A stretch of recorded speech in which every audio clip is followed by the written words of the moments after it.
note on Raspberry boat Refugee.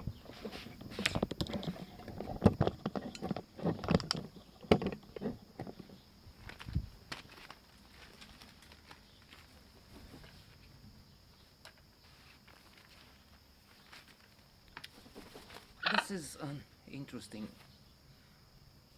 offering from the Nordics. Um, a co-production between Finland and Sweden, and an actor in the leading role that is doing a good job. An interesting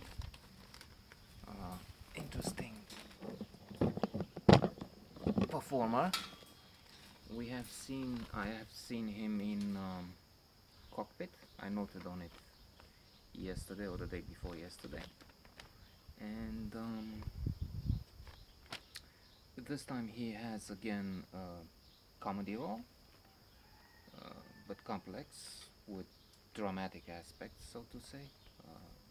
Complexes of inferiority and an assumed false identity yet again. In Cockpit, we were dealing with a pilot that loses his job and learns that one is available but for a woman, so he um, dresses up as a woman and claims to be a woman, actually becomes a woman in a way. No, I'm just joking and I'm teasing. It's a complex psychology, but I will not get into that. This time he has a complex of inferiority because he is Finnish and he wants to be taken for a Swedish man. Actually, it's interesting that seeing these Nordic films,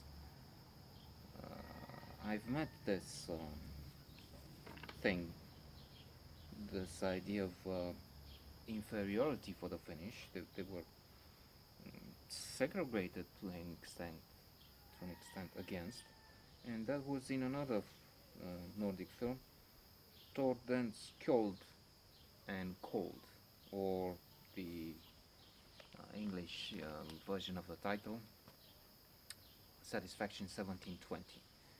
A vice admiral, his valet travel around, interesting adventures, and the mention of the Finnish as inferior. Interesting. Yeah. Well, Nordics were not perfect in the past. Everybody thinks they are today. Along the way, this Miko, this hero, meets with a man who wants to commit suicide. Insists that Miko would kill him. He doesn't want to, but as they struggle, don't. Uh, he manages to shoot the man by accident, not fatally, alas, in a way, from uh, the one who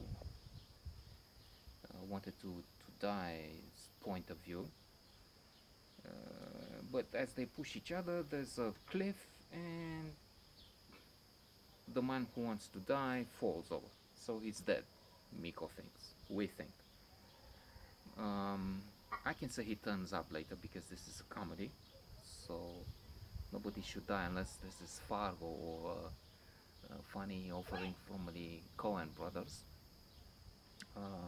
And Anyway, he doesn't show up at the end as a surprise, and I'm spoiling it for you. No, he shows up there at the middle, the dead man. You cannot even die when you want to in Sweden because there's a net. So there are some takes on the Swedish lifestyle. This man who would rather kill himself than live in Sweden. He had enough with social democracy, with all this Swedish thing and this serenity, and they it's interesting. It's a self-deprecating humor at times. There's a love story complicated by the fact that in the first place Miko meets the sister of the dead man, and they have a sort of a pact. Let's assume, let's say, we're brother and sister, and at the same time he develops a supposedly romantic relationship uh, with someone else, but we we see there's something fishy here. There's something wrong. We presume, we assume, we anticipate that something needs to be changed. And there are all sorts of